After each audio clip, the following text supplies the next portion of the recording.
felt it would give us the best access to the strongest possible group of senior insurance decision makers.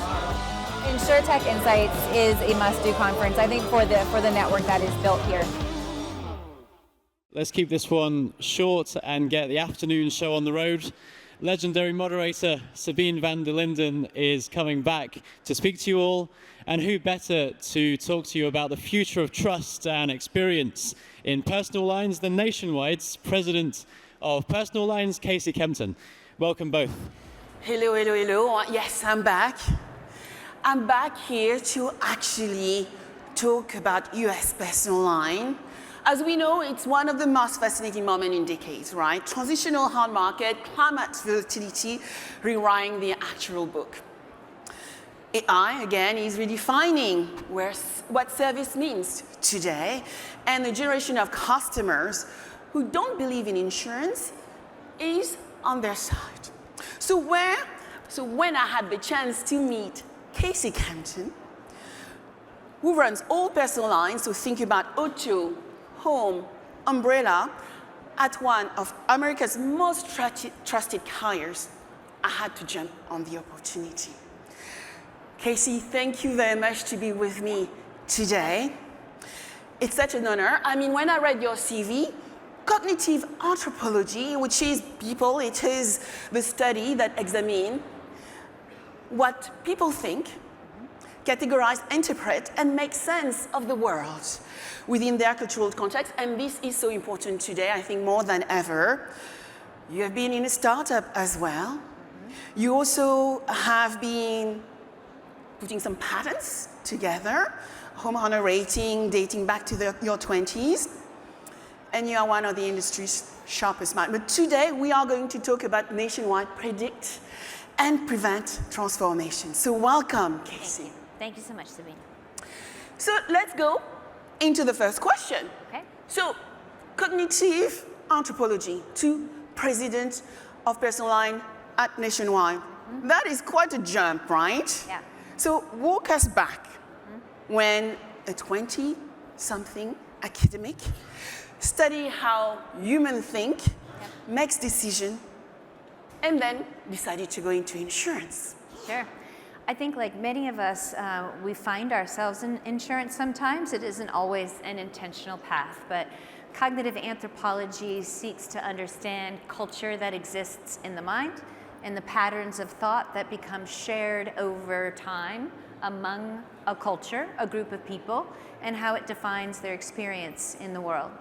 So with that, I've always been interested in customers' mindsets, how people interact with the world, the products that they buy, the products that they value.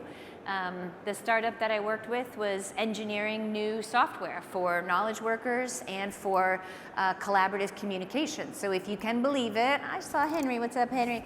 If you can believe it, back in 2000, 2001, there was a tiny little startup company in Middletown, Connecticut that had invented Zoom. And, you know, it was all the things that is today, except there wasn't enough bandwidth. One of our customers was an insurance company. And when that company went belly up, I asked the CEO of that company, can you make some introductions for me? He was very willing to do so. And I found myself on the non-indemnity side of insurance, working on new products, new services, and a concept called assurance, which is how do you complement the risk transfer product for small businesses as well as personal lines with additional value-add services. And so that was a long time ago, right? And what we're going to talk about today, in my 24 years, we still haven't figured out what assurance means and how we make the category and the products more valuable in the minds of our customers. So let's dive in. Protection to prevention. So every carrier CEO in America, I think, talk about, I've heard it so many times, the word prevention. I think it means different things to different people. And sometimes a little bit, I learned this word when I was in France, lipstick on the pig. So when you say Nationwide is leading predict and prevent, and that is a transformation, right? What are you actually doing differently than the others are not doing? Yeah. I don't know anybody who wants to have an insurance claim. right? I don't think anybody wakes up in the morning and says, wow, I really hope I don't have an insurance claim today. Most people just get up and want to get through their day with as little interruptions of the unexpected as possible, right? And then when something does go wrong, the insurance is there to restore, to make people whole, to financially indemnify. That is the core. We've done that well for hundreds of years, and we'll keep doing that as insurance. However, there are real things that don't have to result in a claim. And if you think about commercial lines, the concept of risk management has existed in commercial lines for a very long time, right? Always we will underwrite exposure, but what we want to be able to do is minimize exposure and charge the right price for the remaining exposure in insurance. So it just is a new way of thinking about how do we manage the exposure that we can see and not see in our homes and when we're driving our cars. In the same way, a business owner who, say, runs a small restaurant would be required to have sprinkler systems that are up to code to protect their business from a fire. You'd be required to clean your grease traps. Well, that's a preventative measure. If your sink is full of grease, you're going to have a flood, right? So it's the same concept, but the technology here today can bring it into the personal arena. So something comes to mind here, when you think about decision making or product change. So is there a concrete example of something you are doing slightly differently today? Yeah, I think in personal lines for some time, we've been heavily focused on pricing, price competition, customer acquisition, chasing market share. And when a company has a goal to chase or achieve market share, you're going to make certain kinds of choices towards that end. They may not always be the best long-term sustainable choices. It depends on your capabilities. So an insurance company, knowing their core strength, what are they exceptional at? What do they excel at? If you double down on that, keep doing that, expand that, add more value, you will play a game that you can win. What's different today at Nationwide is that we know where we can win because we've done the research, we know what we're exceptional at, and we know how to expand an offering that adds value today and will continue to do so. So we want to take questions, so I would like to take questions at the end. So if you have any question, make sure to send those to us on the slido. So here is a tension which I'm wrestling with a little bit, Casey. So the economics of insurance, we have to admit, is about rewarding, collection of premiums, management of loss ratios, not for preventing losses, right? So how do you make prevention something, you pay and it's available inside the P&L? How you design that? Yeah, I think challenging the existing notions of what insurance is and how it functions and the space it occupies as people think about how they manage all the risk in their lives. So we want to have enough money to retire and retire comfortably, and so we plan for that. We mitigate the risks in the way that we make investments to make sure that money is going to be there. We take care of ourselves to mitigate health risk. The same is true for car insurance and for home insurance, right? Understand what is in your control as a homeowner, as a renter, as a driver of a vehicle that fundamentally reduces your risk profile. And I think, there are insurance companies who really do believe their value proposition is at the moment of loss. But if only 12 to 15% of your total customers ever have a loss, how are you adding value to the rest of them? How are you helping them want to stay with their agent and want to stay with you? And in personal lines, not be susceptible to marketing campaigns that overemphasize the value is the cheapest premium. The hardest part about personal lines, I think, is that we are not risk managers. If you sell in business insurance, there's someone who is an expert in risk and the exposure that the company has and how they mitigate it. You have to understand your exposures to your employees for workers' compensation insurance, as an example. But we don't have risk advisors for personal lines. No one's sitting back and telling us these are all the things that you could do with your property. If you're a first-time home buyer and you don't understand, what's the first thing I should do? Should I fix my leaking gutters? Should I seal my basement? How would you know? Should I clean my HVAC system, right?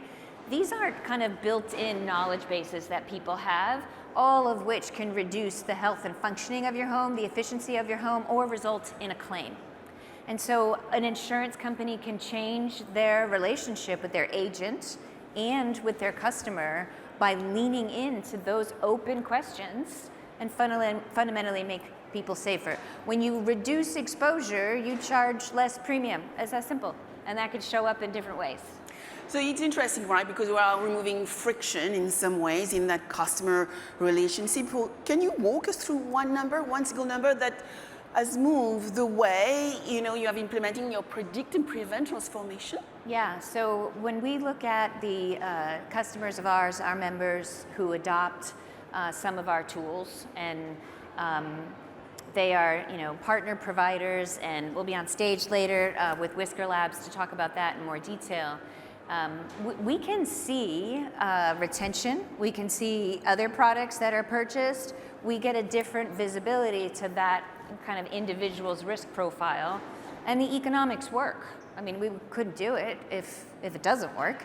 And certainly, things that are new, you want to be cautious about taking things from pilot to industrialization, but the business cases require that you think differently about how you allocate your expenses and trade expense dollars for improvement in loss ratio and see kind of the total return in aggregate. The benefits are going to show up in customer longevity, less switching, and more adoption of preventive solutions. So we have talked about prevention as a layered model, and I like this terminology on layered because when we think about intelligence now, everything is layered. So in your case, it's early adoption, mitigation, behavioral change. When you look at some of the technology, actually, the maturing technology, what have you bet on which you could actually implement at scale? Can you share some of those examples with us? And I don't know that there's just one. So I thought a lot about this one. And I know we're going to get into AI, so I won't jump into that right now. But I always come back to data. But it isn't just data for data's sake. It's sensors. That's what it's all about, is sensors. The more conditions that you can sense predictably in a way that you can do something with that signal, take an action or layer it into your understanding of a set of conditions. And so anything that senses in a consistent, predictable way that adds value is technology that I'm very interested in. And then ultimately, we have to come around how all of these sensors come together in one cohesive experience. Well, let's go into operationalizing predict and prevent. So you said technology, and we heard it also this morning with Deepa. It's not longer the technology is not longer the differentiator. Right. You say the experience is, and we talked about culture and people earlier this morning. But today, every hires I talk to still organize themselves in silos. They are highly fragmented. Product, distribution, marketing, members experience, IT. How do you actually orchestrate all of this where your org chart is changing maybe into work chart? Yeah, I mean, the crazy thing is for business leaders, there's a whole lot of factors that interrupt your business or impede your plans or add complexity that are out of your control, outside your company. And then there's a whole lot of stuff that's in our control as business leaders. Org charts are one of them. Or how you mobilize a workforce around a common mission, a common set of outcomes and key results, and get people to work together in a way that is not just aligned, but there's shared purpose and shared mission.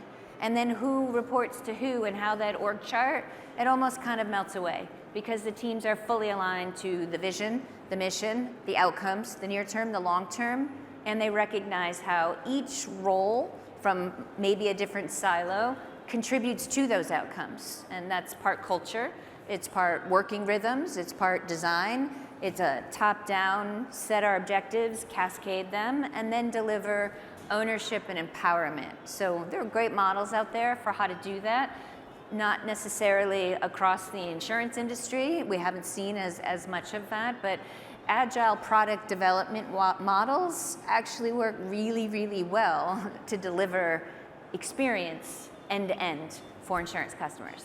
So this morning, Mike from Anthropology actually highlighted something which I will share with you. He said, when he goes to C-suite and have his meetings, it's not about the PowerPoint, no more PowerPoint, so just open the laptop and we start working together. Yeah. And so what is maybe a meeting, a forum, an environment you have created to make that work at Nationwide? Yeah, I think Nationwide is a special company. It's a special brand. The pride and the tenure that we have, how we care about our members, right? Our mission is to protect people, businesses, and futures with extraordinary care. And we're a mutual company. That doesn't mean we don't deliver the results comparable to a public company. We're a modern mutual. But that extraordinary care gives us all permission to do the thing that needs to get done without tanking the economics on a daily basis. And so that kind of connection to customer and that purpose makes it easy for two people to sit together and work together, because there's never a question about why we're here, what are we trying to do. Predict and Prevent for Nationwide is a mission-driven purpose. We're not just trying to launch technology into the industry. We're trying to fundamentally make people's lives safer in their homes and on the roads. So before taking that question, I think I want to ask mine before, because then they are going to be connected. Distribution is where most insurtech die, right? They build a beautiful solution and they discover that getting an agent to actually sell the product or position it to their customer on Tuesday at 3 p.m., well, it's not that easy. What does it take to embed into a carrier like yourself distribution workflows, and what stops most founders from making it in some ways? Yeah, and clearly there's a number of different distribution models, right? So there's still some major captive agency companies where you control the distribution force, and you probably could get them to present some of these tools to customers direct, obviously carrier direct. But in the independent agent system, which is where we focus at Nationwide, it's actually the most ripe in a way, in that independent agents are a trusted advisor, and they represent more than one company. So when a customer is oriented to want choice and advice, they're going to go to their local independent agent who will provide both. And so Predict and Prevent as a mechanism for that agent to build relationship with customer is really important. Coming from the carrier as a benefit and differentiator makes the agent the hero. And so I think, startups working with carriers makes great sense. And then it's a partnership to figure out how to bring these innovations and the value that they deliver through the insurance company via the agent. And that's a whole different kind of calculus you have to do, because they are independent agents. People behave in rhythms, right? They get worn paths around how they work every day. And so the easiest thing to do is put yourself and embed yourself in the natural rhythm and make it super easy and accessible so they don't have to think about it. So what are some of the lessons learned, which was a question we had previously, that you can share? When I think about the founders and the startups that are surrounding the insurance ecosystem, the best ideas come from real life experience of real problems. Whether those are consumer problems or insurance company problems or distribution problems. The answer isn't in the technology ever. It's in the job that it's getting done. And so I think as founders think about our industry, we never be a hammer looking for a nail. Understand that our business is built up with screws and facets and sometimes zip ties, right? And help us fix that. By knowing that. So the best founders, in my experience, have at least brought and injected into their business models and their designs fundamental insurance experience from whatever angle they're trying to solve for. You have a much richer conversation. And then lastly, all of the world is changing daily, right? So iteration matters a lot, right? I don't think anybody has absolutely the answer for all the things as we sit here today. And to presume that one does, I think is kind of a fool's errand right now. We have to be thoughtful, observant, analytical, And we have to recognize where the past in this moment is not going to inform our future. So yesterday's problem might not exist tomorrow. So that level of partnership, agility, trying to solve what's happening in this moment and where things are going is also very important. So, is there maybe one capability, data IoT agent, one capability that determines whether a predict and prevent program will work rather than having another PPT to look at? What would it be for you, Casey? And what is your honest read on where Nationwide is on the capability today? Yeah. I would like everything to have a sensor on it in the easiest way possible to inform us about actual exposures in real time. Thinking about how people drive, as an example, in telematics. People take that very personally, like it's personal information and they don't trust what the insurance company is going to do with it. You don't see that as much with mechanical conditions in a home, right? And if over half of Americans have some kind of an Alexa or whatever device in their home, or they're using Siri, these devices, we all know, like they're always listening. And I think I often chuckle at whoever at that company is listening to the conversations in my house, right? It's very funny. They're not, but it seems like they are, right? I know they're not, but maybe someone's recording it. So I think we have a false sense of control over our privacy. But what I like about homes is that people don't feel like their mechanics expose their privacy in any way. So the more that we can sense fire hazard, the more that we can sense any kind of water hazards, the better. Things exogenous to the home coming in. As storms arise, you want people to take action.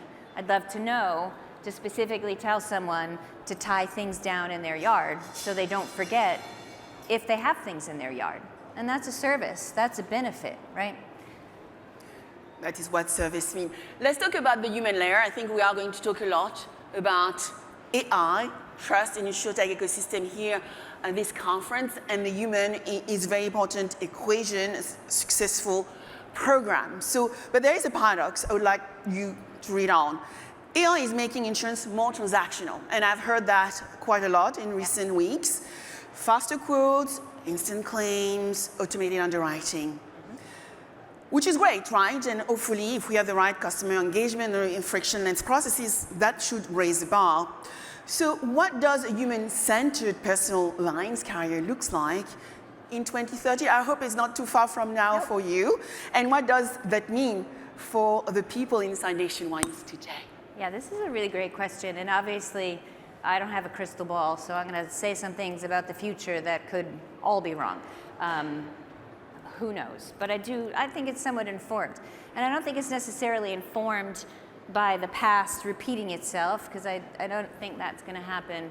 I think there are new conditions and new generations and new experiences that myself, a Gen X, I have no idea what it's like to be raised on a touch device that talks to me and I can talk to it, right? So I can't see where the world is going for the next generations that are going to be graduating college. 2030, the first Gen Zs will graduate college and enter the workforce and buy insurance, and I don't know what they're going to need. So with all of that caveat, there's a couple of things that will remain true that AI can't address. So when something goes wrong, whether it's an accident, it could be minor, it could be major, whether there's a house fire or whether a tree falls on your fence. The first experience is the emotion of the event, right? These can be disruptive, nuisance to life-altering events. And so people, real people, right, are going to feel the emotion of that event. And then at some point, they're going to panic because they don't know if their insurance is going to cover what just happened.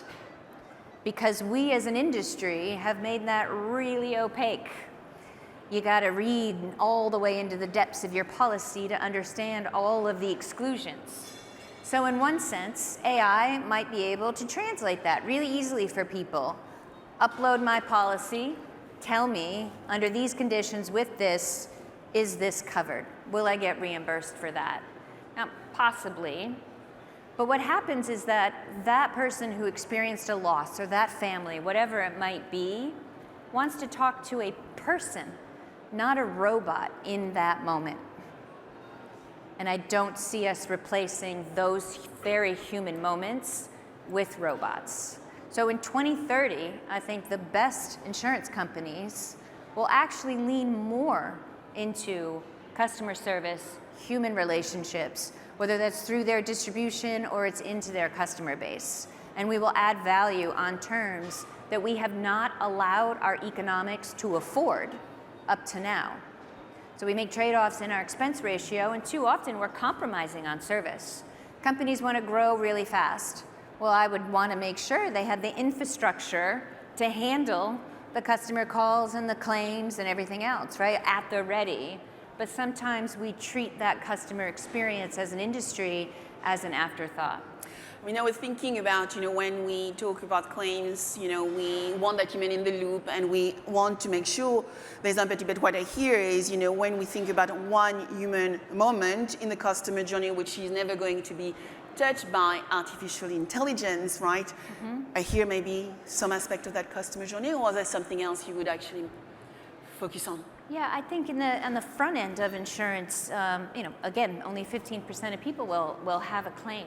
So that's where I think the insurance actually can add value to prevent the loss, right? Take out the guesswork, right? People value transparency and control, which gives them confidence, and if you're lucky, leads to real trust and enduring trust. There's aspects of our industry who fail the trustworthy litmus test, and that needs to change.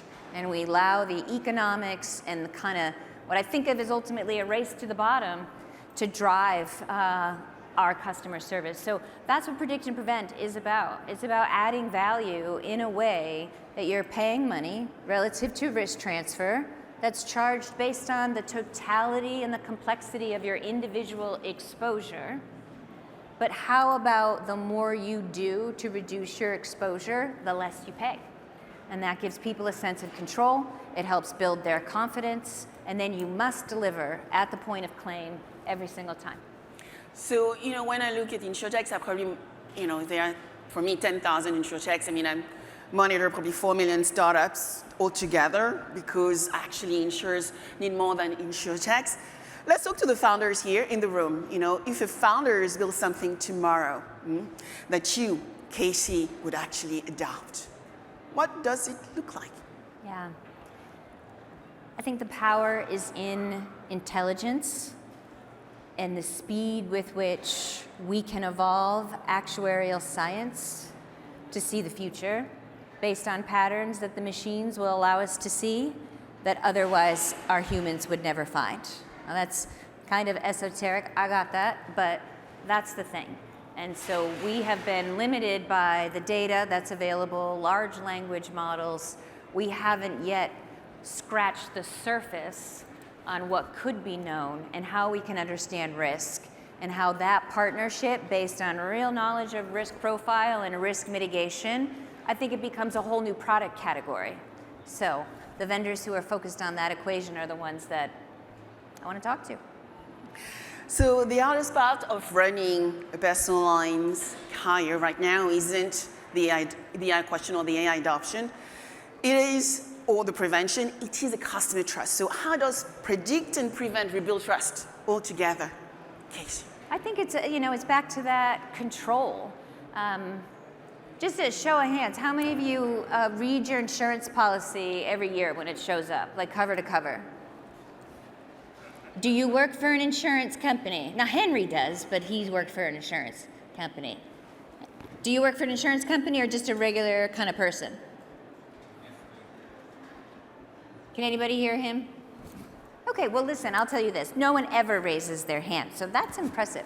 When you ask customers if they understand what's in their policy, they do not. Do they understand how a deductible works or a sublimit? Do they understand the exclusions, right?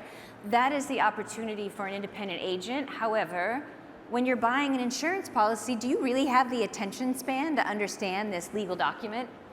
I don't think that we do. So when we bring tangible value beyond the physical contract, I think that's where that trust starts to show up. Solving problems before they happen means the insurance company cares about me and my well-being. They're not just collecting premiums and hoping maybe I never have a claim, or charging me more if I do, which, you know, I paid for it for all these years. After 20, never had a claim, now I did, and you're going to charge me more or cancel me. That is not trust building at all, right? And that is what the industry does today and has done for a very long time. And that's why customers don't trust as much as they could. So my last question, so that we can be on time. Casey, you started in cognitive anthropology, studying how humans think. Let's move to the future. Ask Deepa 5 years from now. I'm going to ask you for 20 years from now, when a young anthropologist looks back at where we are in insurance, what do you hope they conclude about what we've built?